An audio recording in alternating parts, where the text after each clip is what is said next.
Bismillahirrahmanirrahim. Assalamualaikum warahmatullahi wabarakatuh. Umi ulang ya, kayaknya kurang semangat. Sudah sarapan belum Ibu? Ya, kita ulangin. Jawabnya yang semangat ya. Assalamualaikum warahmatullahi wabarakatuh.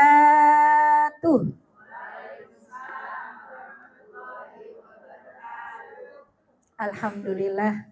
Alhamdulillahilladzi arsala rasulahu bil huda wa dinil haqq liyuzhirahu 'ala dini kullihi walau karihal musyrikun wa kafa billahi syahida. Asyhadu an la ilaha illallah wa asyhadu anna Muhammadan abduhu wa rasuluh la nabiyya ba'dah. Allahumma salli ala sayyidina Muhammad. Allahumma salli wa sallim wa barik alaihi wa ala alihi wa ashabihi wa man tabi'ahum bi ihsan ila yaumiddin, amma ba'du. Pertama-tama yang saya hormati dan saya cintai karena Allah, sahibul bait kita Ibu Intana ya. Semoga beliau beserta keluarga senantiasa oleh Allah dikokohkan iman Islamnya, diistiqomahkan dalam beribadah, diistiqomahkan dalam beramal kebaikan. Allah lapangkan rizkinya, Allah berkahi rizkinya, Allah mudahkan semua urusan-urusannya, Allah jadikan putra-putrinya anak-anak yang soleh-solehah, yang kelak mereka menjadi anak-anak sukses mulia dunia akhirat, yang akan mengangkat derajat orang tua di dunia maupun di akhirat. Amin ya robbal alamin. Juga doa-doa yang terbaik untuk ibu-ibu yang cantik-cantik, yang solihah. Mau dipanggil ibu apa teman-teman? Adek, Masya Allah. Jangan ya dek gitu. Masya Allah, adek ya panggilnya ya. Biar muda ya. Nah, alhamdulillah, marilah pada kesempatan pagi yang cerah ya. Alhamdulillah, mudah-mudahan hati kita juga cerah. Hari ini kita akan sama-sama berdiskusi, kita sharing-sharing ya. Insya Allah hadirnya kita di majelis ilmu seperti ini amatlah dicintai Allah ya. Bahwa huduru majalisil ilmi afdalu min salakatin furokaatin ya. Huduru majalisil ilmi, hadirnya kita ke majelis-majelis ilmu ya. Seminar parenting, seminar bisnis, seminar macam-macam ya. Kemudian majelis-majelis ilmu itu khairum min alfi rokaatin, itu di sisi Allah lebih baik dari 1000 rokaat sholat sunnah. Luar biasa ya. Itu adalah ya bagaimana penghargaan Allah terhadap para pencari ilmu. Allah sangat mencintai para pencari ilmu ya. Bahkan para pencari ilmu ini didoakan oleh semut-semut, serangga, binatang melata, ikan-ikan di samudra, dan malaikat-malaikat memohonkan ampunan kepada para pencari ilmu ya. Jadi kalau kita mau mencari ilmu itu semangat, karena dosa-dosa kita akan digugurkan dan nanti derajat kita akan diangkat oleh Allah Subhanahu wa ta'ala ya. Jadi ibu-ibu suasana belajarnya yang semangat, bahagia, sehingga insya Allah ilmunya bisa kita serap dengan baik. Sebenarnya judul yang diamanahkan kepada saya ini judulnya lebih kepada psikolog ya. Saya bukanlah seorang psikolog, tapi saya adalah orang yang sangat berminat dengan psikolog. Jadi saya sering sekali membaca buku-buku psikolog. Sejak remaja saya sudah mencintai ilmu itu, ya, sehingga saya selalu mengcombine dengan ilmu syariah yang saya dapatkan dengan ilmu-ilmu psikolog ya. Jadi nanti untuk istilah, untuk definisi saya akan nyontek takut salah ya. Jadi ibu-ibu, hari ini kita akan membahas tentang inner child, berdamai dengan inner child. Ini kan psikologi banget nih ya materinya ya. Nah, tapi insya Allah kita akan kaji dari sisi Al-Quran hadis, ya, karena ini menjadi panduan hidup kita, ya.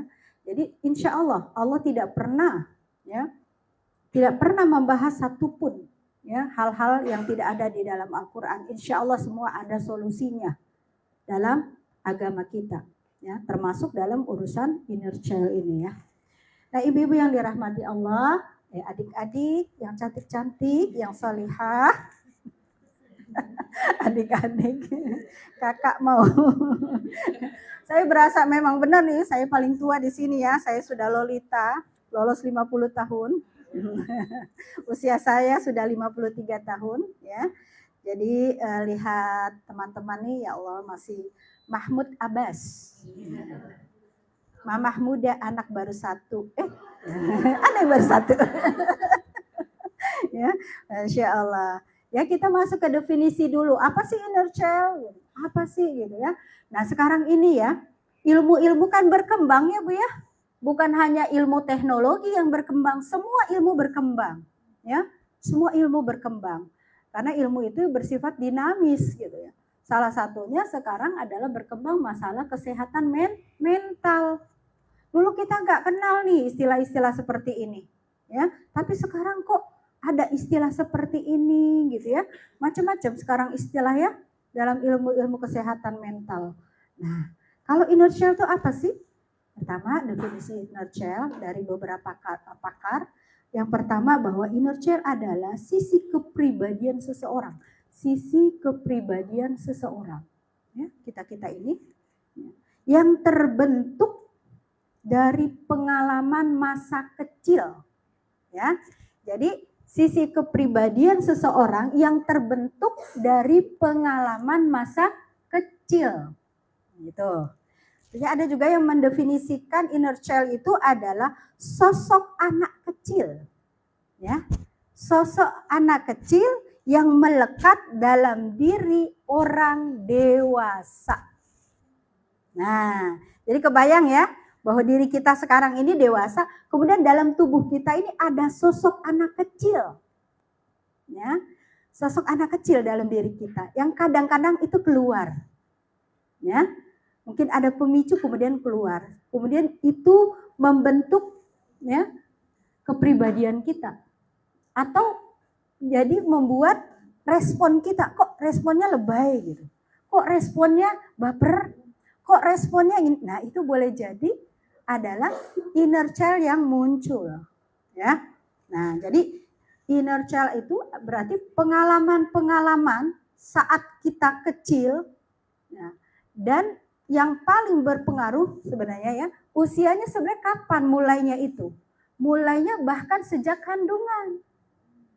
Karena pada saat kita berusia 4 bulan dalam kandungan orang tua kita, saat itu ruh ditiupkan. Ketika ruh ditiupkan, fungsi panca indera yang pertama berfungsi apa, Ibu? Apa yang paling pertama berfungsi? Pendengaran. Nah, pendengaran ini sejak bayi janin di kandungan usia 4 bulan itu sudah berfungsi pendengaran. Sehingga si janin ini sudah bisa merekam apa yang dia dengar. Apakah dia mendengar ibunya yang rajin membaca Al-Quran saat hamilnya, atau ayahnya membaca Al-Quran dekat perut ibunya, dia dengar dan merespon, ya. Kalau dibaca Al-Quran kan tenang, ya. Atau dia juga merekam pembicaraan orang-orang yang ada dekat dari ibunya, ya. Dia akan mendengar intonasi ayahnya kalau berbicara dengan ibu bagaimana, lembutkah atau kasarkah, itu dia bisa merekam semua. Sejak janin dan sampai kapan rekamannya itu sangat tinggi, yaitu sampai sebelum usia balik kita, ya. Jadi haid kita kan tergantung, ya, ada yang usia kemarin saya ngisi acara pubertas di SDIT Al-Hikmah, itu ternyata ada anak yang sudah haid usia 8 tahun kurang 1 bulan. Kaget saya. Karena dari definisi fikih, haid itu baru dimulai minimal 9 tahun. 9 tahun. Jadi kalau dulu ya, fikih klasik kalau belum 9 tahun itu belum disebut darah haid. Tapi itu memang darah haid. Diperiksa ke dokter darah haid. Boleh jadi faktor makanan ya. Jadi ayam yang kita makan, ayam boiler itu ya, hormonnya masih bekerja sehingga mempercepat. Belum lagi stimulus tontonan, bacaan ya. Nah, sehingga itu mempercepat pubertas. Kaget saya juga ya. Ternyata ada yang 8 tahun sudah haid. Jadi masa merekamnya itu kalau batasan usia sampai usia 12 tahun bagi perempuan. Kalau laki-laki 15 tahun. Nah, pengalaman-pengalaman yang terjadi di usia rentang usia tadi itu terekam sangat tajam. Ya, terekam sangat tajam. Wabil khusus di usia 6 dan 7 tahun. Kemarin saya buat PR ya. Bawa foto. Ya, kalau ada. Terkadang, oh dulu gak pernah foto. Sekarang kita suka foto. Zaman dulu susah ya nyari foto. Usia 6 atau 7 tahun. Kenapa? Karena usia 6 dan 7 tahun itu masa di mana gelombang otak kita bekerja sangat tinggi. Antara 4 sampai 7 theta. Ya, jadi pengalaman yang terjadi di usia-usia itu terekam dengan sangat kuat dan tersimpan di jiwa alam bawah sadar kita. Tersimpan. Ya. Dan otak itu sukanya menyimpan sesuatu yang ekstrim. Sedih banget. Seneng banget. Malu banget. Ya, yang ekstrim-ekstrim. Yang banget-banget. Ya, baru terekam dengan kencang. Sesuatu yang ekstrim. Jadi ketika kecil kita mengalami satu pengalaman yang begitu menyedihkan, itu akan terekam. Dan kekuatannya itu 90%. Tuh, ya, 90%. Ketika kita kecil mengalami contoh, ya, mengalami KDRT misalnya ya, dipukul sama ayah, ya, atau mengalami dibully di sekolah sama teman-temannya, ya, dibully oleh teman-teman, maka itu terekam dengan sangat kuat. Kalau rentang usia 0 sampai 12 atau 0 sampai 15 tahun usia balik. Maka Ibu, sesungguhnya ketika kita mengasuh anak-anak kita usia 0 sampai sebelum balik, kita sedang menabung memori. Tuh, hati-hati. Sedang menabung memori dalam benak anak-anak kita. Ya. Jadi perhatikan. Ketika 0 sampai 12 tahun kita menabung memori. Apa yang terjadi pada anak kita yang ekstrim, yang senang banget. Kalau senang banget bagus. Itu tidak jadi inner child. Itu jadi kenangan, ya, memori yang positif. Tapi perkara-perkara yang negatif, ya, itu akan terekam dengan sangat kuat. Contoh nih, seseorang punya inner child, misalnya gini ya. Kelas 1 SD sekolah, ya. Kalau sekolah zaman dulu kan jalan kaki ya Bu ya. Sejauh apapun jalan kaki. Nggak kayak sekarang diantar ya. Tadi apa istilahnya Bu? Bu Doi, tadi istilahnya apa Bu? Apa tadi? Apa Bu? Antar anak apa tadi istilahnya? Ada singkatannya? Peternak. Apa artinya peternak? Petugas antar jemput anak. Oh, peternak katanya. Hah, peternak gitu. Kirain peternak tuh beranak terus gitu. Ya. Kita sekarang kan ya sekolah anak-anak kita antar jemput. Dulu ya, adik-adik ngalamin enggak? Adik-adik ngalamin enggak? Sekolah jalan kaki. Ya. Nah, yang lahir tahun 70 80 jalan kaki, ya. Nah, ini ada seorang anak sekolah jalan kaki nih, lumayan jauh. Nah, waktu berangkat, dia kan kalau berangkat bareng sama teman, zaman dulu kalau berangkat sekolah samper-samperan ya, rombongan bareng-bareng gitu ya. Oh, dulu mah takutnya apa? Oh, ada kebo gitu, takut diseruduk. Oh, lewatin sawah takut lintah. Kan gitu ya, kalau sekarang kendaraan. Kalau dulu gitu ancamannya ya, ada kerbau lah, ada lintah lah, ada soang takut disosor gitu ya. rintangannya beda dengan anak sekarang gitu ya. Nah dia sekolah biasa rombongan sama teman-temannya. Ya, ada satu teman yang jalannya bareng. Ya. Nah tiba-tiba hari itu temennya tidak sekolah karena sakit. Nah dia waktu berangkat banyak teman bareng-bareng gitu. Pas pulang, kelas kan pulang nggak ini ya, nggak sama gitu. Nah saat pulang dia sendirian dan dia takut pulang. Akhirnya dia menunggu aja di sekolah. Cari orang yang kira-kira dia kenal, nanti dia ngintilin, ikutin pelan-pelan gitu ya. Tapi apa? Sampai rumah sore. Sang ibu ya kita harap maklum ya, ibu-ibu zaman dulu ya. Itu kan pendidikannya kalau 70-80 kan rata-rata orang tua itu mayoritas pendidikannya tingkat SR, sekolah rakyat. SMP itu udah keren banget zaman dulu ya. Nah si ibu karena khawatir sama anak, ya kan? Kok belum pulang, ditunggu-tungguin ya. Ibunya khawatir, ibunya pas anaknya datang dimarahin, diomelin, bahkan dicubit. Kamu nakal ya, mama nungguin dari tadi, belum pulang-pulang juga, dicubit. Si anak merekam peristiwa itu sebagai satu peristiwa yang menyedihkan. Karena dia merasa tidak bersalah. Dan ibunya tidak tanya, kenapa kamu pulang terlambat nak? Kamu main kemana? Enggak. Ibunya main marah, main mukul, hardik. Padahal si anak merasa tidak salah. Karena dia sebenarnya karena takut pulang, gak ada teman bareng. Nah ini terjadi. Maka si anak persepsinya itu peristiwa yang sangat membuat dia sakit. Ya, terekam itu. Ya, dan ini akan nanti berpengaruh di dewasanya. Nah itu contoh ya, peristiwa ekstrim yang dihadapi oleh seorang anak kemudian terekam di pikiran jiwa alam bawah sadarnya yang itu kekuatannya 90%.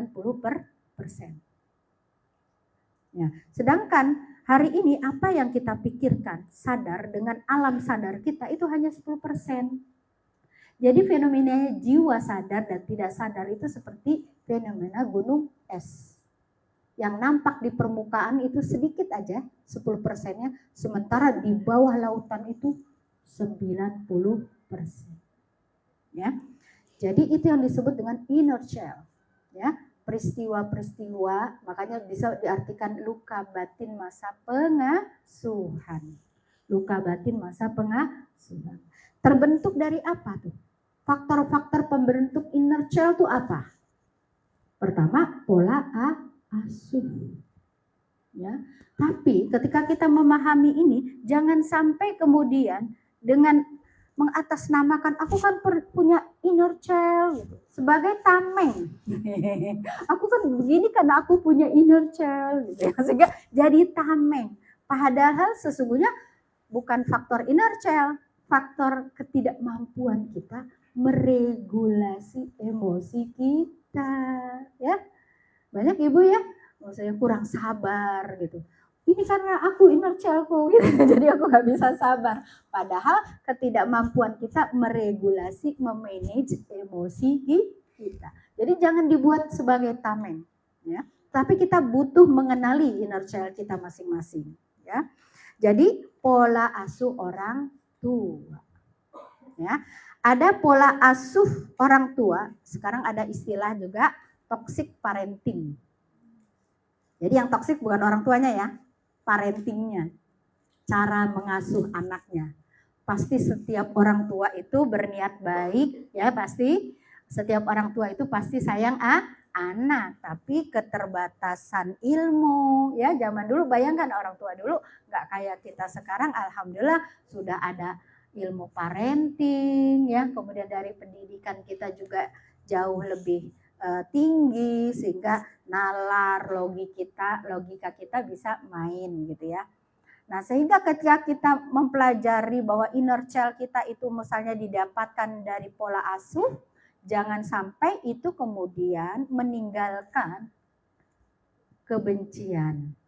Nah ini nggak boleh. Gara-gara mama nih aku sekarang begini. Gara-gara papa dulu terlalu keras aku jadi gitu. Jangan menjadikan itu alasan untuk kita membenci orang tua. Menyalahkan orang tua, jangan ya. Jadi harus kita batasi. Kita mengenali inner child bukan untuk itu. Ya.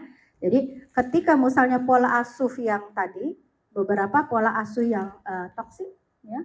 Yang pertama adalah pola asuh yang membentuk pribadi hari ini banyak orang-orang yang people pleaser. People pleaser apa sih? Gak enakan bahasa kita. Atau dia ingin sekali menyenangkan banyak orang. Ya, dia senang, bagus ya menyenangkan orang, bagus. Tapi kalau keterlaluan tidak boleh. Ya, keterlaluan sampai merugikan diri sendiri. Itu gak boleh. Kita disuruh berbuat baik. Kita disuruh jadi orang baik. Tapi tidak boleh terlalu baik. Ya, terlalu baik juga nggak boleh. Karena kalau kita terlalu baik, kalau ya terhadap orang yang tepat, is okay ya. Orang yang kita baikin memang orang yang tepat, tulus, insya Allah bagus. Tapi kadang ketika kita terlalu baik, itu akan dimanfaatkan oleh orang-orang jahat. Ya, nah, tapi people pleaser ini ya, jadi nggak enakan, apa-apa nggak enakan. Jadi kita nih ketika berbuat baik tetap kita harus punya batasan ya. Jadi kenapa terjadi nih ada orang yang nggak enakan, apa-apa nggak enak ya, temennya nawarin dagangan gitu, tuh nggak enak kalau nggak beli, padahal dia nggak butuh, bahkan mungkin uangnya sebenarnya itu untuk beli obat misalnya, untuk yang lebih penting, tapi karena nggak enakan dia terpaksa beli, akhirnya obat yang harus dibeli nggak terbeli. Baik nggak kayak gini? Ya, karena ada prioritas gitu ya. Uangnya harus dibelikan obat, tapi karena ada temen yang nawarin, mohon maaf, Tupperware misalnya ya. Ya itu kan bisa ditunda ya, bisa ditunda, nggak sekarang. Padahal uang ini butuh untuk beli obat. Tapi karena dia tadi people pleasure, nggak enakan, akhirnya dia beli. Akhirnya obatnya tertunda, nggak bisa beli obat. Ya, nah ini. Gitu. Kenapa ini terjadi? Ternyata dia punya inner child. Apa tuh? Pola asuh di mana orang tuanya kurang memberikan kasih sayang. Dia waktu kecil tidak dihargai ayah ibunya. Ya, pada saat dia berprestasi, ayah aku berprestasi nih ini. Ah, biasa aja. Ayah juga dulu nilainya 100. Gitu ya. Misalnya anak kita nih pulang sekolah cerita, ayah, Mama, aku tadi nilai matematikanya 100 nih, Ma. Dan di sekolah yang 100 cuman aku. Kemudian respon kita nih, biasa aja, Mama juga dulu 100 terus matematika. Anak tidak mendapatkan penghargaan. Jadi anak tuh kayak ngemis-ngemis untuk dipuji. Ya, apalagi ini terjadi pada anak perempuan, hati-hati. Anak perempuan itu dia lapar pujian.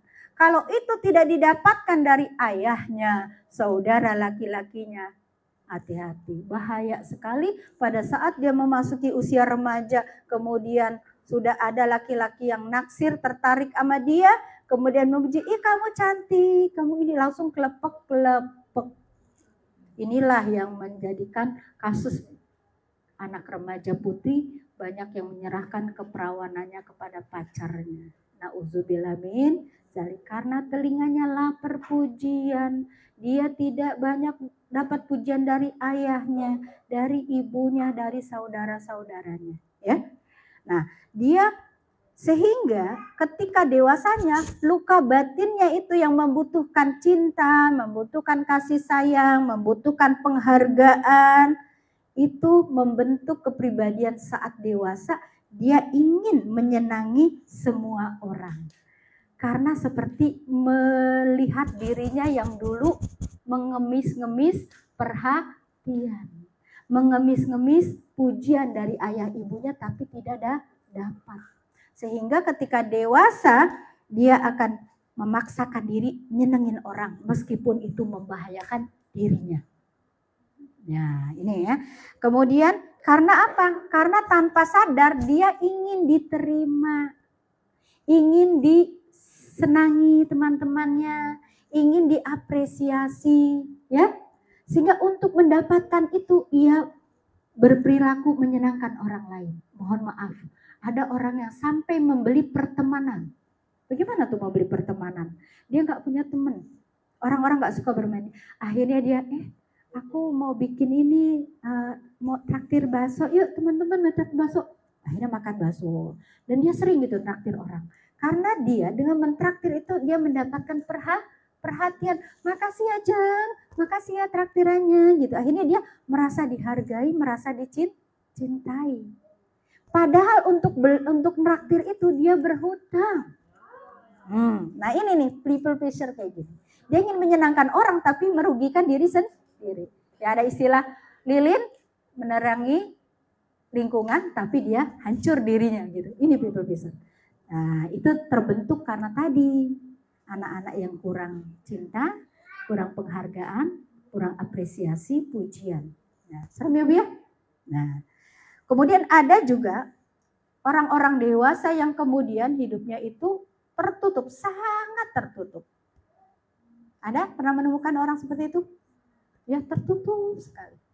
Gak mau gaul, gak mau apa gitu ya, sendiri ya. Nah, orang yang seperti ini yang tertutup, kenapa? Saat kecil boleh jadi pola asuhnya dia sering disalahin. Kamu tuh ya apa-apa salah. Lakukan ini salah, lakukan itu salah. Disalahin, dikritik, terlalu banyak dikritik. Nah, ya menurut survei, seorang anak itu dalam sehari ya mengalami kritik. Bahkan survei beberapa anak gitu, dikritik sampai 400 kali sehari. Sedangkan dipuji jarang sekali. Diapresiasi kebaikannya. Biasanya ibu-ibu tuh baru noleh kalau anaknya bertingkah yang negatif. Ya kan? Kita anak nih, saya anak laki-laki. Wah, misalnya ya, wah kenyang saya mengasuh anak laki-laki yang sangat aktif dan ya luar biasa.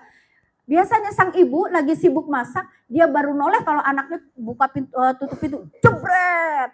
Ya, baru ibunya noleh. Kamu tuh, walaupun bentuknya marah, sang anak itu sangat haus perhatian ibunya. Ibu kalau saya manis diem aja. Gak pernah dipuji, cuek. Tapi kalau giliran aku bertingkah, nakalin adik, pukul adik, baru ibu merespon. Walaupun responnya dalam bentuk omelan. Tapi buat anak itu dia merasakan, diperhatikan. Walaupun perhatian yang negatif. Itu saking anak itu butuh sekali perhatian orang tuanya. Maka dia cari-cari gara-gara yang negatif supaya ibunya noleh. Gitu. Insya Allah ya. Nah maka dia ketika terlalu banyak dikritik, ya, maka ketika dia besar, maka dia akan menjadi orang yang sangat anti kritikan. Gak mau dikritik. Susah menerima masukan. Pala batu banget ya.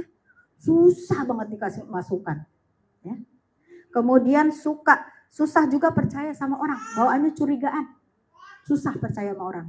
Nah sehingga orang seperti ini takut mencoba hal-hal baru. Ya, terancam karena merasa terancam karena waktu kecil selalu disalahkan. Ya. Kemudian ada juga ya, anak yang ketika kecil pola asuhnya itu disuruh nurut, pokoknya kamu nurut mama, harus nurut anak tuh. Ya, harus nurut pada neneknya, kakeknya, ibunya, ayahnya, harus nurut. Bahkan anak itu nggak ngerti dia harus melakukan nurut itu alasannya apa. Orang dulu kan nggak pernah kasih alasan ya Bu ya. Kalau sekarang alhamdulillah kita udah ngerti parenting. Kenapa mama melarang ini nak? Kita jelasin ke anak. Kalau kamu melakukan itu, misalnya kita ngajarin, nah kalau main ke rumah teman jangan terlalu lama-lama ya nak ya. Kenapa gitu? Kenapa Ma? Karena nanti teman kamu tuh terganggu, harusnya dia istirahat. Ya ini kita jelaskan. Oh gitu. Ya, jadi main itu gak boleh terlampau lama yang membuat tuan rumahnya jadi rikuh ya. Jadi rikuh, akhirnya harus masakin kita dan begitu. Ajarkan itu ya. Nah anak kan tahu kenapa kita melarang dia main ke rumah temannya berlama-lama. Anak akhirnya ngerti alasannya. Kalau orang dulu kan enggak, pokoknya kamu harus nurut. Mama. Ya, orang yang seperti ini ya, maka yang telah bahkan harus nurut ayah ibunya dan dibebani dengan ekspektasi yang tinggi. Kamu tuh harus juara ya. Dulu mama juara 1 terus. Ya. Kamu tuh keturunan gen cerdas nih mama, cerdas. Iya, kecerdasan kan diturunkan dari mama. Mama dulu cerdas, juara 1. Jadi kamu harus juara 1 ya. Mama kontribusi kecerdasannya 70%, ayah 30%. Ayah kamu juga orang cerdas. Jadi kamu harus jadi orang cerdas. Harus juara 1, harus the best. Kalau anak ini ya dituntut untuk menjadi the best, dituntut jadi harus juara, dituntut harus berprestasi, maka anak ini ketika dewasa ya dia akan menjadi orang yang perfeksionis, pengen sempurna karena dulu harus sempurna. Ada ibu yang marah-marah anaknya nulis gede-gede, jangan gede-gede, nulisnya yang rapi.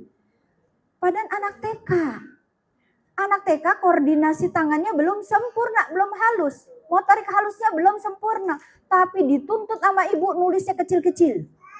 Ada yang begini? Adik-adik ada yang begini enggak? Enggak ada ya? Anaknya dimarahin gara-gara nulisnya gede-gede. Masih TK kelas 1 tulisan gede-gede enggak apa-apa karena koordinasi tangannya ini belum sempurna. Atau kita ajarin budak susu berantakan diomelin. Memang koordinasi tangannya belum selentur ibunya. Jadi biarkan dia misalnya nyeduh susu berantakan enggak apa-apa, tinggal rapihin, Bu. Pilih otak anak yang berantakan apa berantakan meja? Pilih mana? Meja gampang dibersihin lah. Kalau otak anak berantakan repot urusannya, ya kan?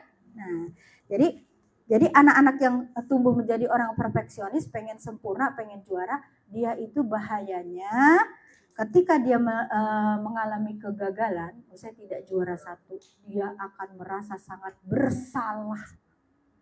Dan ujungnya membenci diri sendiri. Ini yang kemudian kadang memicu bunuh diri.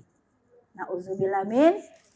Ya, jadi dia membenci diri sendiri, mempersalahkan diri sendiri berlebihan. Kadang kita lihat ada orang yang nggak salah aja maaf ya gitu. Ya, ayo siapa yang begitu? Dikit-dikit padahal nggak salah kok minta maaf ya, bingung. Ibu maaf, ibu nggak usah. Ya kalau saya gitu, ibu nggak perlu minta maaf, ibu nggak salah. Iya Ustazah mohon maaf ya Ustazah, mohon maaf ibu maaf, ibu nggak usah minta maaf ya gitu, ibu nggak salah gitu. Ada orang yang minta maaf padahal nggak salah. Ya itu salah satunya. Ya dia tadi ya, maka selalu merasa dirinya kurang, padahal udah cerdas, udah pintar, tapi rasanya kurang. Karena dia sejak kecil dicekoki dengan ekspektasi yang tinggi. Ketika dia tidak bisa mencapainya, maka dia merasa gagal, merasa kurang, merasa bersalah, dan sulit mengampuni kesalahan diri sendiri. Bahaya ya, Bu ya. Nah, yang keempat, ini juga yang banyak terjadi, yaitu orang-orang dewasa yang gak pede. Apa istilahnya? Insecure. Insecure. Nah, ini juga kadang insecure itu dipicu oleh Nirmala, Inces, cantik. Iya sayang. Ya Masya Allah. Ya, jadi ada orang-orang yang nggak pede, ya insecure, ya overthinking. Kan overthinking? Nah, pikirannya udah kemana-mana gitu ya. Terus yang kemana-mana, maksudnya kalau overthinking lebih pada negatif ya. Kalau yang positif nggak apa-apa, bagus. Nah, kenapa ini terbentuk? Nah, karena saat kecil ya, dia tidak pernah didukung oleh orang tuanya, oleh kakek neneknya, kakaknya, atau teman-temannya. Nggak didukung. Ketika dia melakukan sesuatu, tidak didukung, tidak disupport. Ya. Kemudian tidak dipuji, tidak diapresiasi. Maka ketika besar, dia tumbuh menjadi orang yang tidak percaya diri. Padahal dia pintar, dia punya kemampuan, dia punya skill. Tapi ya insecure, tadi tuh luka batin masa kecilnya itu mendominasi sehingga dia tuh bawaannya nggak pede. Padahal bagus ibu kalau jadi MC gitu. Nggak pede gitu ya. Rasanya nggak punya kepercayaan diri. Nah ini kan ya, itu tipe-tipe toxic ya, toxic parenting ya. Jadi kita tidak kepada orang tuanya menyalahkan ayah ibu kita, tetapi caranya itu. Ya, maka kita mengenal inner child kita hari ini tujuannya adalah untuk memutus. Memutus apa? Memutus hal-hal negatif yang dulu pernah kita alami, jangan kita tularkan kepada anak kita. Karena kalau orang tidak memahami apa inner child dalam dirinya, dia akan cenderung mengulang tanpa disadari. Karena kesadaran itu hanya 10%. Sementara simpanan memori dia 90% itu yang keluar. Mohon maaf, misalnya ada seorang ayah. Dulu waktu kecilnya dia sering dipukul oleh ayahnya. Dikuncikan di kamar, ya, dibentak dan sebagainya. Itu akal sadarnya mikir, nanti kalau aku punya anak, aku gak mau lakukan itu pada anakku. Itu alam sadarnya akan mengatakan itu, 10% katakan gitu. Tapi ketika dia tidak berusaha berdamai dengan inner child-nya, dia akan melakukan itu tanpa sadar pada anaknya. Itu yang berbahaya. Jadi trauma itu dilanjutkan kepada anaknya. Nanti anaknya lanjutkan kepada cucunya.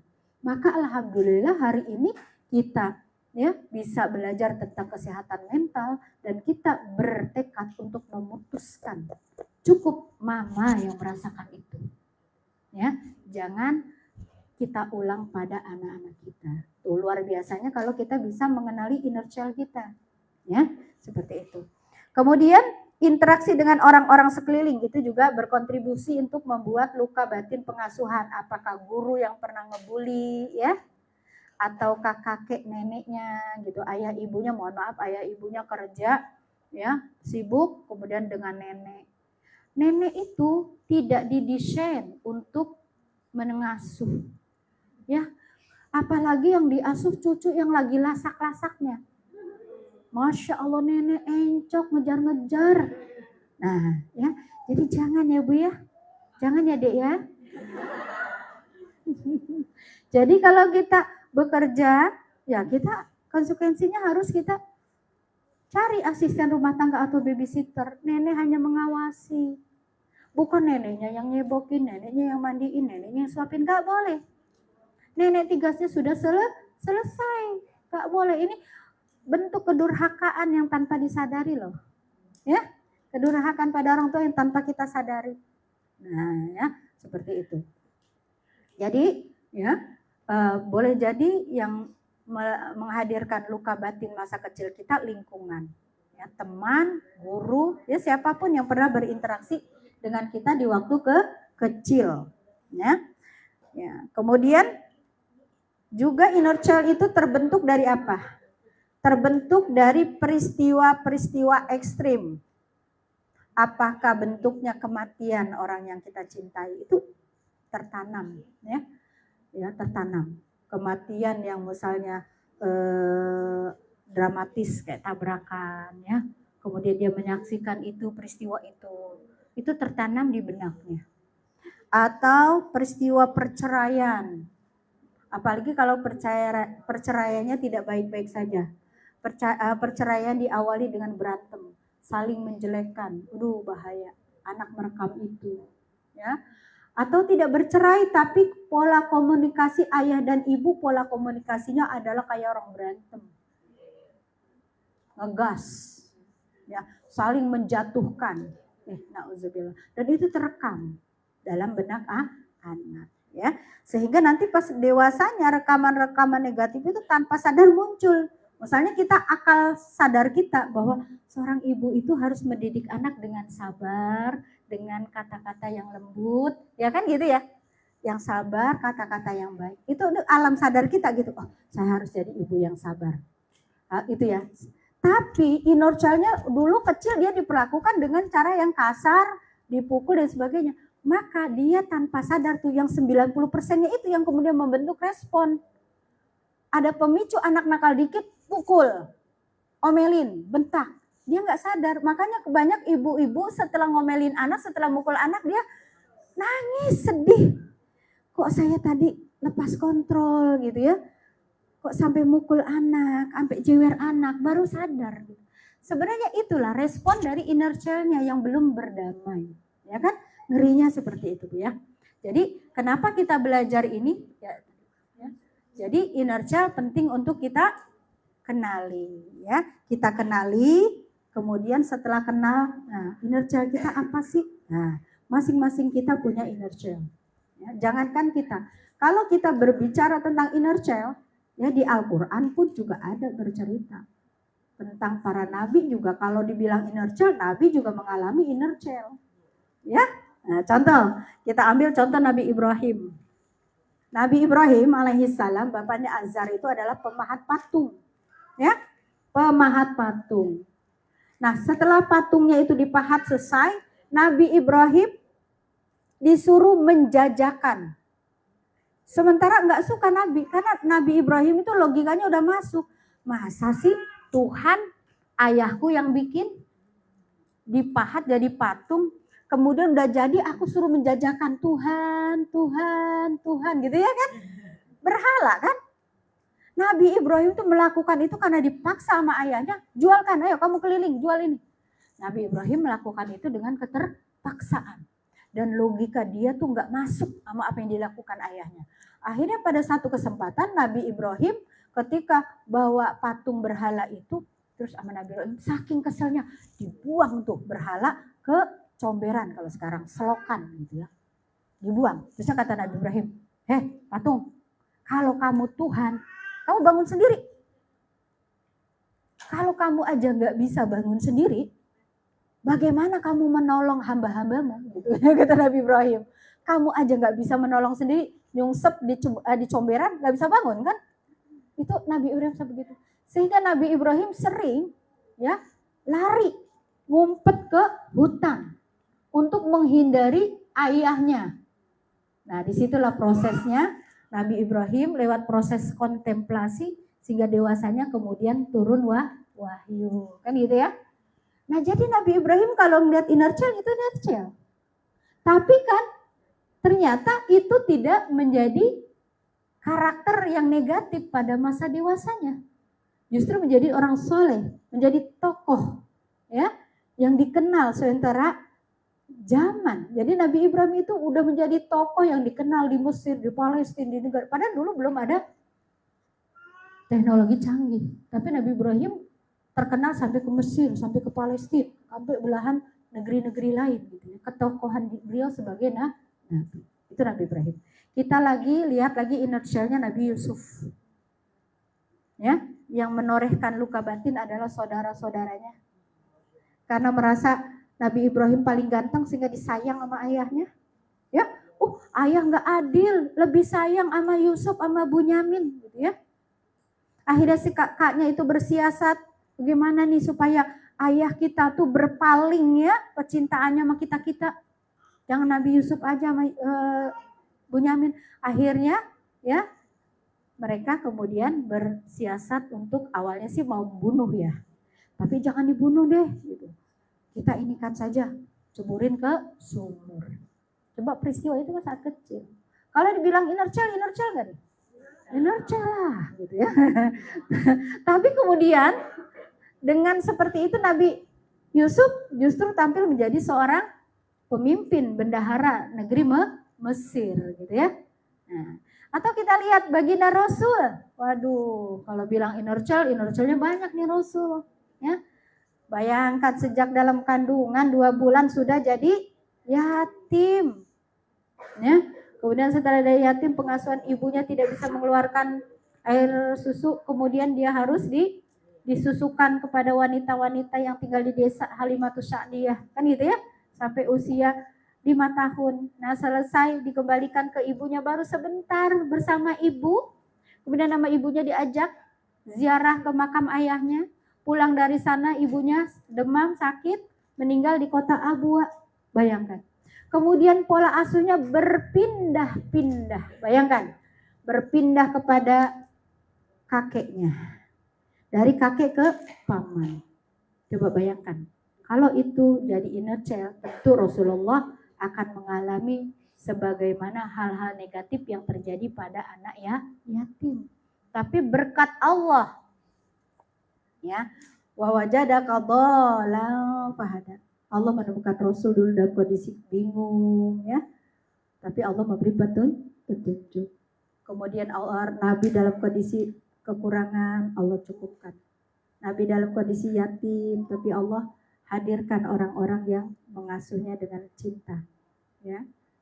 Kalau lihat Rasul juga ada inner child waktu kecilnya ya, tapi tumbuh menjadi seorang pemimpin dunia ya, yang pertama di dunia. Manusia yang paling berpengaruh di dunia itu adalah baginda Rasulullah Shallallahu Alaihi Wasallam.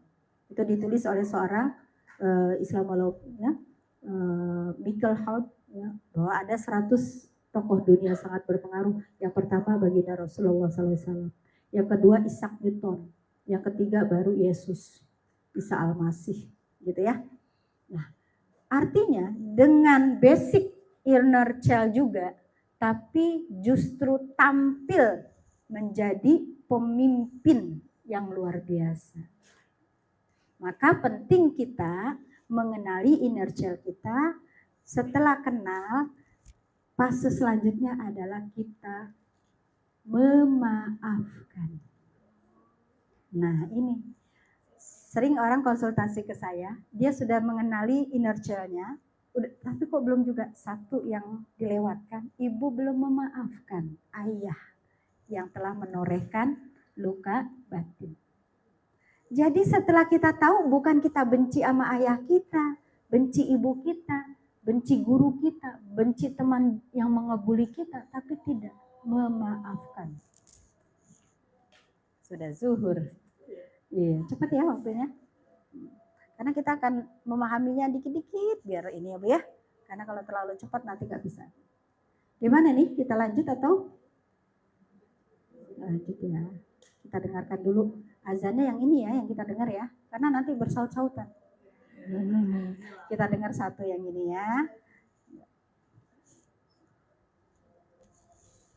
Jam berapa Mbak? Jam 11 berapa?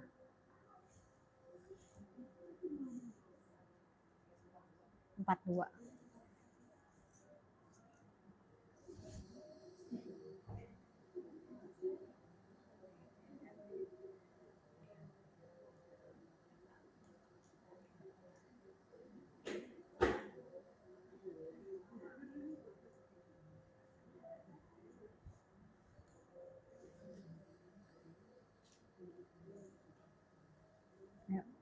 Sambil minum.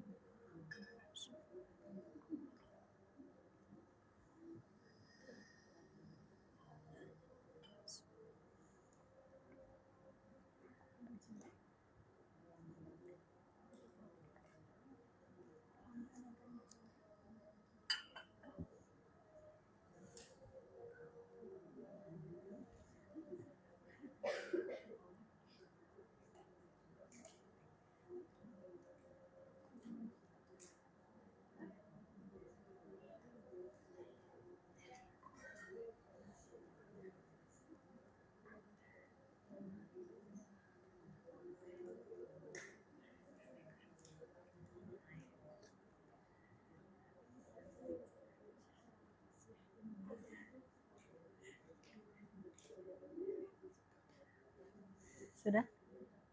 Udah ya? Bismillahirrahmanirrahim. Allahumma rabba hadhihi da'wati tammah wassalatil qa'imah ati sayyidina Muhammadan wasilata wal fadilah wa ba'su maqama mahmudan alladhi wa'atta innaka la tukhliful mi'ad.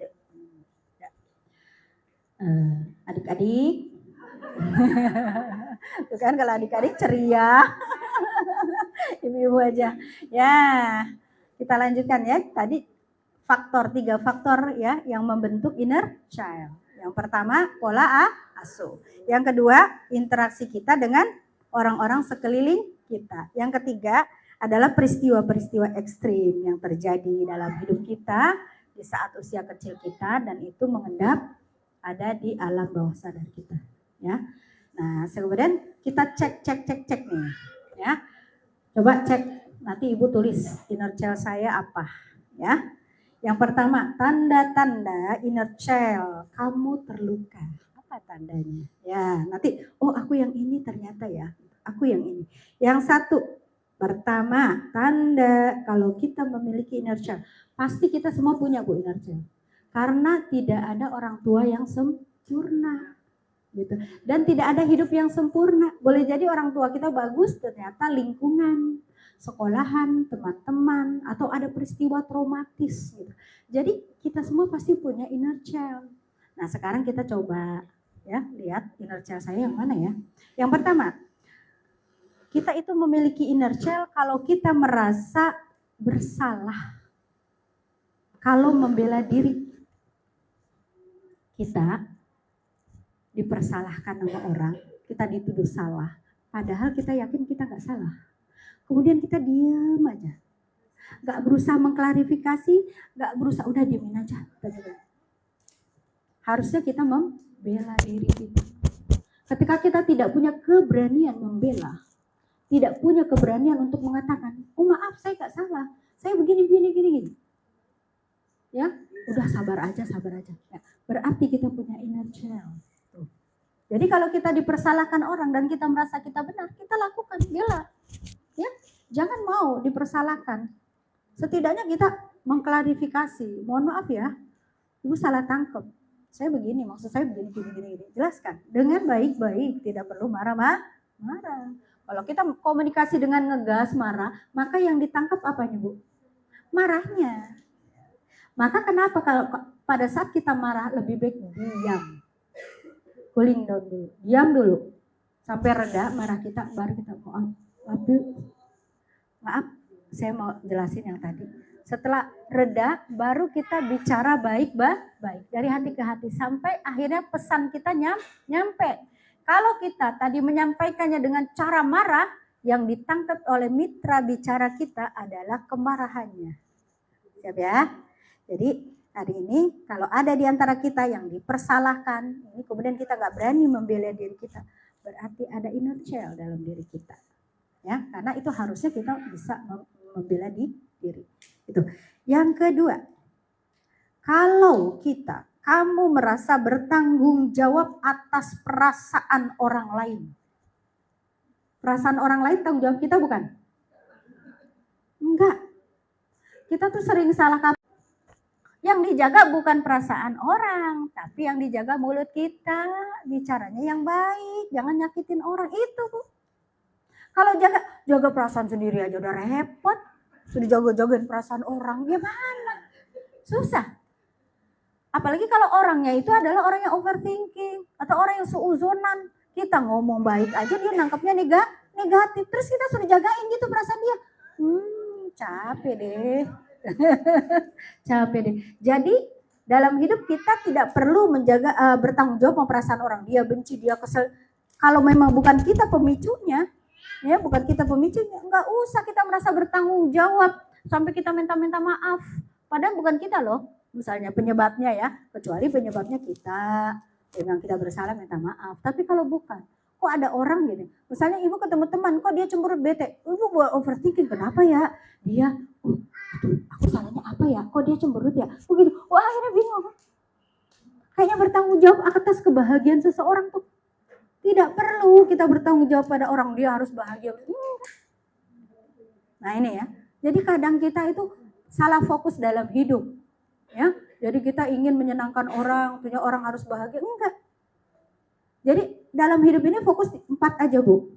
1, perasaan kita, hati kita. Jadi hati kita, niat kita itu ibu fokus aja berniat. Oh iya saya melakukan ini niatnya karena Allah. Baik. Udah, fokus itu. Kemudian setelah niatnya baik, kemudian nih pikiran kita. Positive thinking. Berpositif, cara berpikir kita. Usahakan kita berpositif thinking, berpikir. Kemudian fokuslah dengan apa yang kita ucapkan. Ya. Jadi yang dijaga bukan perasaan orang, tapi yang kita jaga lisan kita. Jangan sampai lisan kita ini tajam, setajam silet. Ya, jangan gitu ya. Jadi itu yang harus kita fokuskan. Yang keempat, fokuslah dengan apa yang kita lakukan. Kalau ibu yakin dengan niat ibu baik, cara menyampaikannya baik, kemudian cara berpikir kita baik, tujuannya juga, kemudian perilaku kita baik, terus ada orang yang seuzon sama kita. Bukan urusan kita, urusan dia dengan Allah. Ingat Bu, kita penilaian orang kepada kita, Umi mah orangnya begitu, Umi mah orangnya sombong, kita nih dinilai orang negatif, cuekin aja Bu. Karena penilaian orang kepada kita tidak dihisap. Tidak dihisap Bu di akhirat. Jadi nggak usah takut dibilang negatif sama orang. Yang penting tadi fokus kita, niat kita baik, perilaku kita baik, ucapan kita baik, pikiran kita baik. Itu aja yang harus kita jaga. Sementara penilaian orang kepada kita nggak usah diurusin. Karena nanti tidak dihisap oleh Allah. Yang dihisap niat kita, ucapan kita, perbuatan kita, ya. Jadi kalau ada di sini orang yang selalu merasa bertanggung jawab dengan perasaan orang, berarti dia punya inertia. Ya. Yang ketiga, sering sulit memaafkan diri sendiri. Nah, ini karena perfeksionis tadi ya. Karena pola asuh yang ekspektasi orang terlalu tinggi, sehingga dia ketika mengalami kegagalan, itu rasanya bersalah dan sulit untuk memaafkan diri sendiri.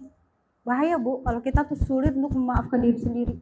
Akhirnya kita susah untuk move on, berputus asa, ya. Jadi kalau kita oh ya, kita manusia, wajar berbuat salah. Yang penting kita sadar kesalahan kita dan memperbaiki diri. Udah berpikir begitu. Jangan kemudian kita berlarut-larut dalam menyalahkan diri sendiri. Nah, itu ya. Kemudian yang keempat, perfeksionis. Nah, perfeksionis juga inner child. Ya. Ya, inner child juga tuh perfeksionis. Nah, karena tadi dituntut selalu menjadi yang the best, harus juara. Kemudian menjadi orang yang nggak bisa berbicara tidak, sulit menolak, ya, sulit menolak. Jadi nggak enakan orangnya sulit menolak, ya. Bahkan untuk hal-hal yang itu bisa berpotensi mudorot buat kita nggak berani nolak. Contoh ya, kita berbuat baik boleh, tapi terlalu baik itu harus punya batasan, ya. Contoh nih, Bu, KTP kita dipinjam teman, boleh nggak? Yang tidak boleh dipinjam satu KTP, nggak boleh Bu, KTP kita dipinjemin orang. Fotonya sama dia dipakai buat pinjol. Nah, kita yang dikejar-kejar debt collector. Ada orang yang terlalu baik begitu. Kok mau Ibu KTP Ibu dipakai buat pinjol? Iya, abis saya kan niat nolong gitu. Ibu menolong tapi Ibu giniin mudorot buat diri sendiri. Nah itu ya, KTP nggak boleh dipinjamkan. Atau surat-surat berharga, BPKB motor, BPKB mobil, sertifikat tanah, sertifikat rumah. No, tidak boleh dipinjamkan. Sebaik apapun kita mau niat orang, jangan. Karena orang itu berubah, ya kan? Ada di sini, dulu tinggal di Hawaii ini. Dia rumahnya, sertifikat rumahnya dipinjamkan oleh teman SMA-nya. Jadi reuni, ya teman SMA-nya itu ngajak join bisnis bengkel. Kemudian BP ya udah aku modalnya tempat, kamu ini deh gitu. Terusnya dipinjam sertifikat rumahnya. Waktu itu harga 400 juta. Ternyata itu dianggunkan ke bank, dia cash dan lari orangnya. Akhirnya itu orang sekarang jadi tetangga saya dan rumahnya ngontrak, kasihan sekali. Padahal dulu kerjanya di Dutch Bank. Coba pensiunannya semua ini ya, banyak gitu ada. Karena tadi terlalu baik tapi tidak punya batasan. Nah, hati-hati ya. Kemudian yang tidak boleh dipinjam juga apa Bu? Tidak boleh pinjam HP kita. Kalau ada orang mau pinjam kita ngetikin. Kita yang misalnya mau pesen Gojek kita yang jangan serahkan dia. Kita nggak tahu orang. Di HP kita ada m-banking kita, ada ya data-data penting kita. Jadi tidak memudahkan meminjamkan HP, meminjamkan laptop. Bukan pelit, karena di situ ada mudarat kalau kita tidak hati-hati.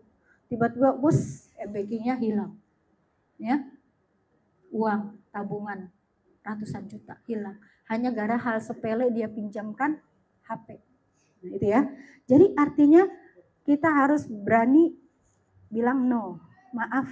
Ya, kalau memang itu sudah di luar batasan kita. Oke, saya mau nolong tapi semampu saya ya. Kalau saya nggak mampu, mohon maaf saya nggak bisa bantu. Begitu, bicara baik-baik. Jangan sampai kita ingin nolong orang, sampai kita kemudian bela-belain kita berhutang untuk memberi hutang teman kita. Terus memberi hutangnya untuk modal lagi. Ya, modal usaha, dia punya usaha, pengen tambahan modal. Yang namanya modal, itu kan nggak tahu, bisa untung bisa buntung. Ya kan? Jadi harus punya batasan. Ya. Kemudian sering berada dalam hubungan toksik. tapi tidak bisa melepas darinya. Ya, ada kan? Contoh istri yang wah itu udah toksik banget hubungan dengan suaminya, di KDRT dipukulin, kata dia, enggak, katanya kalau kita mati dipukul suami masuk surga. Astagfirullahaladzim. Itu hadis dari mana? Saya ini mohon maaf sarjana hadis, tafsir, nggak pernah nemu hadis kayak gitu, Bu. Saya pernah, orang dia cerita katanya kalau kita mati dipukulin suami masuk surga. Ibu siapa yang ngajarin kayak gitu? Astagfirullahaladzim, ya. Astagfirullahaladzim. Jadi kita mesti terlibat dalam hubungan toksik, tapi kita tidak berani untuk cut, ya. Tidak berani cut. Apakah itu suami atau ke orang tua? Orang tua nggak bisa di-cut ya. Arti cut itu untuk menjaga jarak aja. Jangan sampai kita kemudian terus-menerus disakiti. Atau dengan pertemanan kita, teman kita kayak gitu toksik, tapi kita nggak bisa lepas. Soalnya satu-satunya teman saya cuma dia gitu. Kasihan banget ya. Dan nggak berani melepas gitu ya. Akhirnya dia dengan teman yang kayak gitu, yang penting saya ditemenin deh. Gitu. Ya. Jadi kalau kita punya hubungan yang toksik, kita harus berani cut. Ya, jaga jarak. Say hello aja, Bu gitu. Udah nggak mau deket-deket, karena kalau deket-deket dia ngerendahin kita terus, bikin kita sakit hati terus gitu ya. Nah, kemudian selalu ingin menyenangkan orang lain secara berlebihan. Nah itu berarti kalau ada itu. Kemudian sulit punya batasan diri, ya. Jadi kita tuh harus punya batasan diri. Nah, oke, saya bantu, tapi kalau gini, misalnya ya, punya batasan, saya akan meminjamkan uang kepada orang, tapi kalau itu kaitannya dengan misalnya biaya rumah sakit, misalnya itu kan urgent banget, atau misalnya SPP anak gitu. Tapi kalau giran dia minjem untuk modal, dia punya usaha nyuruh, mohon maaf kalau yang itu kita nggak beri pinjaman gitu ya. Misalnya kita punya batasan-batasan, jangan kita tuh nolong orang akhirnya kita yang tenggelam gitu, jangan sampai ya. Itu bentuk-bentuk ciri-ciri ya kalau kita punya inner child tanpa kita sadari. Ibu-ibu kayaknya ini harus dibuat part 2 nih. Udah jam berapa ini? 12. Bagaimana Ibu? Mau lanjut? Ini sebenarnya kita ada terapi yang menurut Al-Quran ya. Terapi Al-Quran.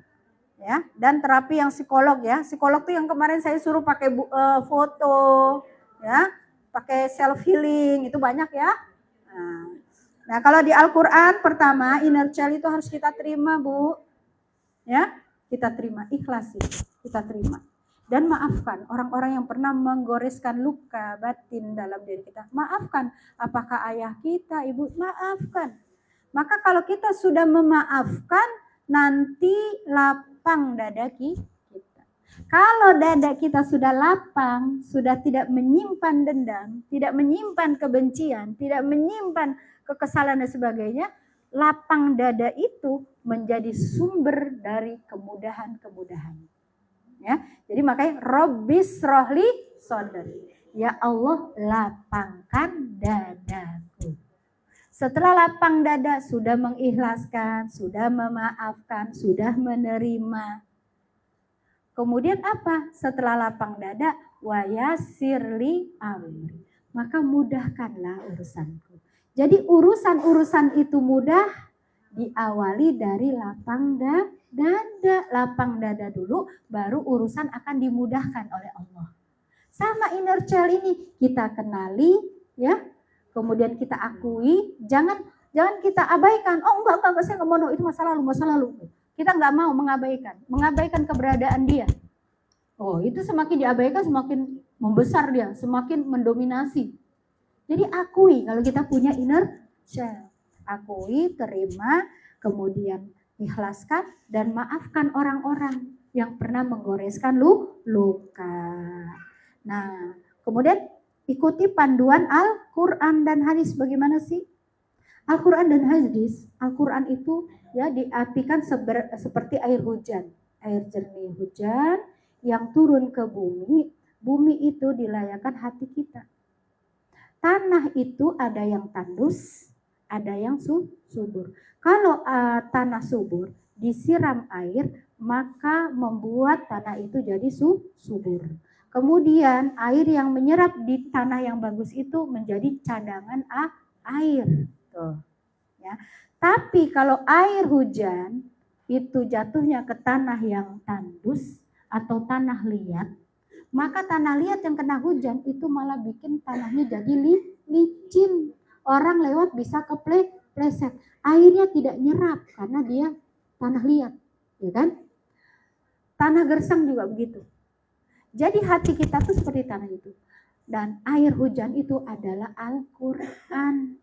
Jadi sebenarnya self healing yang luar biasa adalah berinteraksi dengan Al-Quran. Karena Al-Quran itu air jernih. Kita katakan misalnya di gelas kita ini isinya inner child kita. Warnanya hitam, kopi udah tercampur dengan kopi dengan segala memori-memori negatif dalam diri kita. Maka apa? Cara membersihkannya bagaimana? Ya? Cara membersihkannya adalah tuangkan air bersih di botol ini terus menerus. Maka nanti yang tadinya pekat lama-lama ya berubah bening ini keluar kan? Terus guyurkan. Lama-lama isi botolnya jadi bening. Itulah hati kita. Hati kita tadi tuh, qalb kita penuh dengan inner child, ya, luka batin. Bagaimana menyembuhkannya? Berinteraksilah terus dengan Al-Quran, membacanya, belajar tahsinnya, menghafalnya, belajar tafsir, terus aja kita berinteraksi dengan Al-Quran yang jernih itu. Lama-lama inner child itu akan bisa berdamai dan akan sembuh karena kita pemahaman kita semakin baik. Oh, dulu ibu melakukan ini karena ini. Oh, ini karena ini. Saya juga punya inner child. Ingat sekali inner child saya. Karena saya tuh hidup saya tuh seperti bawang merah, bawang putih. Ya, itulah hidup saya. Hidup dengan ibu tiri. Namun alhamdulillah saya sangat dekat dengan ayah. Jadi apa-apa cerita sama ayah. Itulah yang seharusnya saya tumbuh menjadi orang yang tertutup, orang yang nggak pede, orang yang macam-macam ya gitu. Tapi alhamdulillah diselamatkan dekat dengan ayah.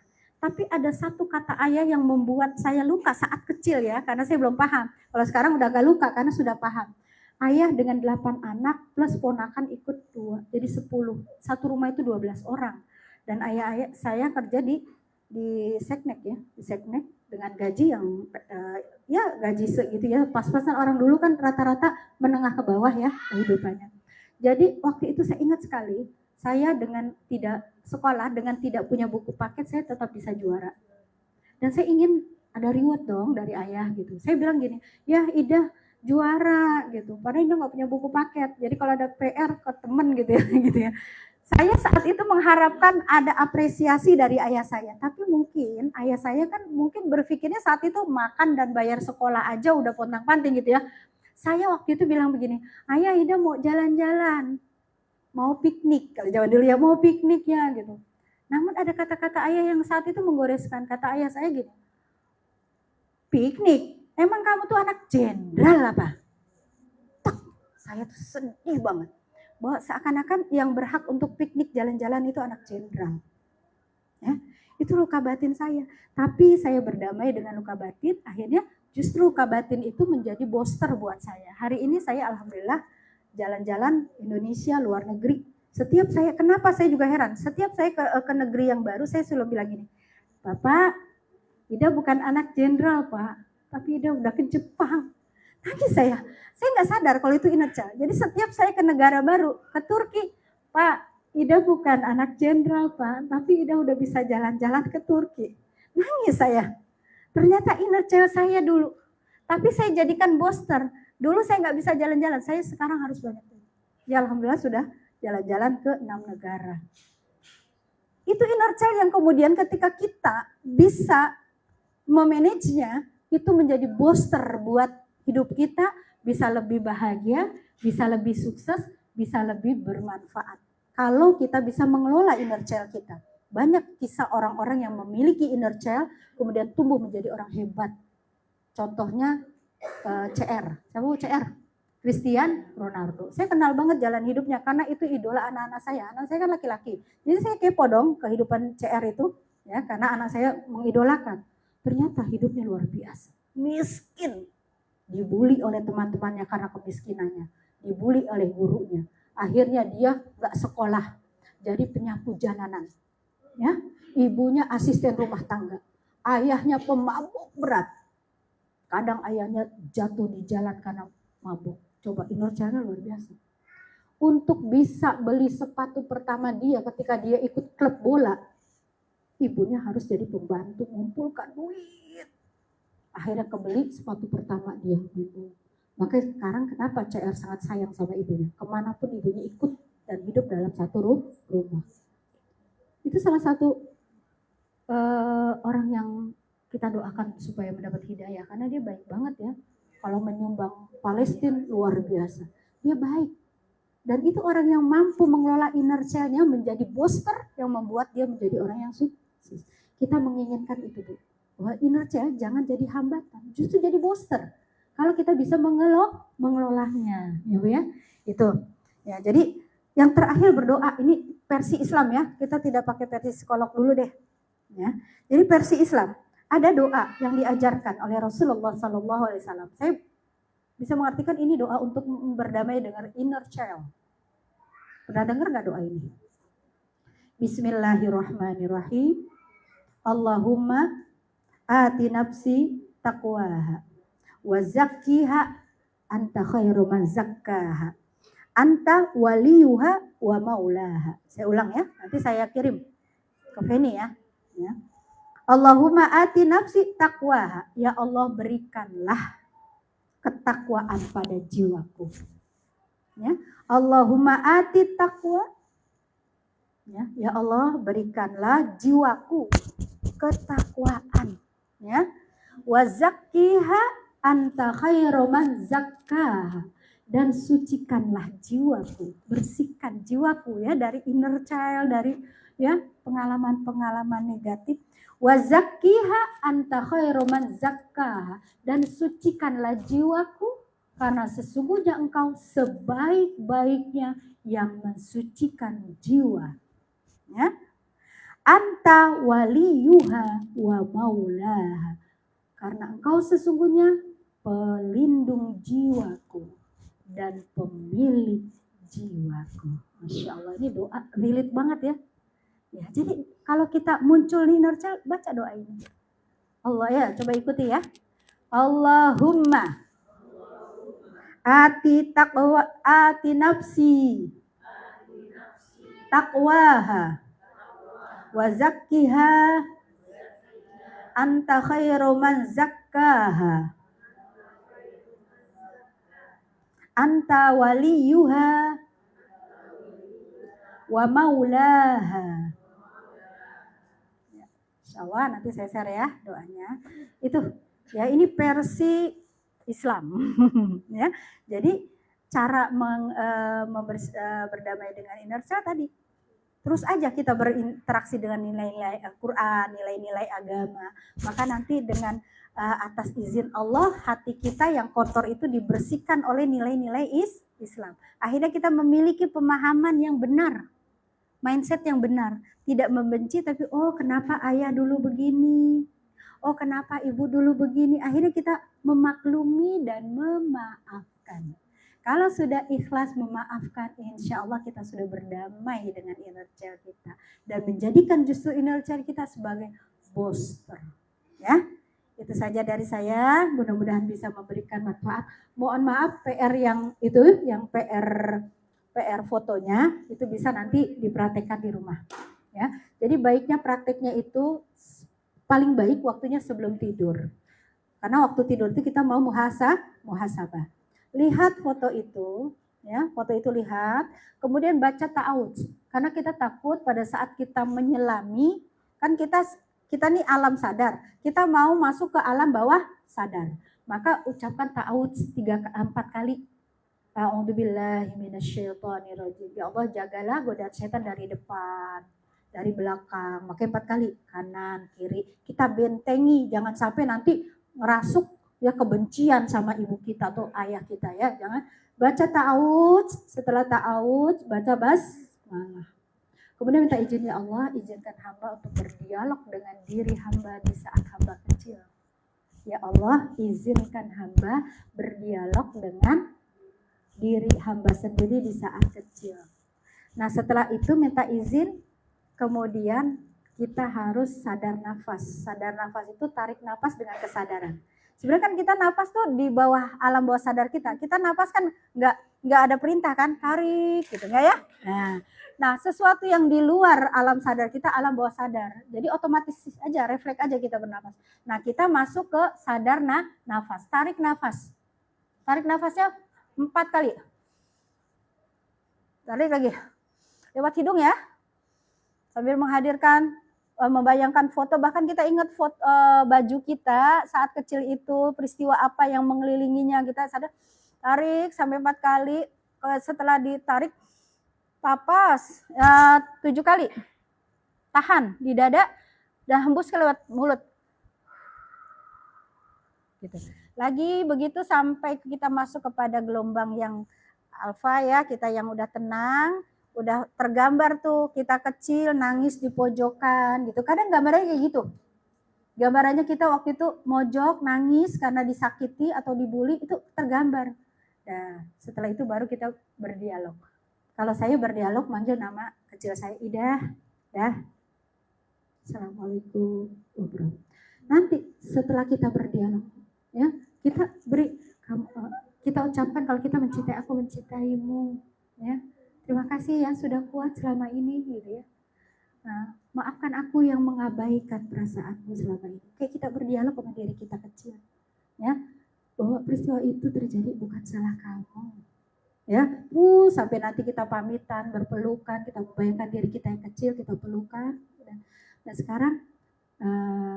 sekarang aku sudah dewasa, biar aku yang akan menangani ya. Jadi kita berdialog sampai nanti sudah mengikhlaskan, selesai. Dan kalau inersialnya banyak, lakukan itu lagi besoknya. Tapi kalau mau melakukan itu, izin suami ya. Nah, biar suaminya nggak bingung, kenapa sih mama tiba-tiba nangis gerung-gerung gitu ya. Bahkan intonasi nangisnya kayak anak kecil. Gitu ya. Suara anak kecil, karena memang kita bayangkan kita dulu yang tersakiti gitu. Ya. Jadi izin sama suami. Nah, semakin banyak inner child-nya tuh, jadi nggak sekali, oh inner child ini gitu. Sampai nanti semua kita berdamai, nanti hati kita plong. Dan kita bisa menjadi pribadi yang lebih positif. Pribadi yang mindfulness, ya, bahagia. Ya, bahagia hidup kita. Dan kalau kita bisa menjadi orang yang lebih sukses lagi dari yang sekarang gitu. Karena hidup kita jauh lebih ringan, sudah tidak ada beban masalah gitu ya. Insya Allah bisa ya Bu, praktekkan sendiri-sendiri. Fotonya udah ada ya di HP. Masya Allah, mohon maaf ya kita nggak bisa praktekkan di sini ya. Padahal tuan rumah udah nyiapkan, Umi butuh musik instrumen nggak? Oh ya siap, untuk fokus gitu. Ya seperti itu ya Bu ya. Ya mudah-mudahan ibu-ibu bisa praktekkan.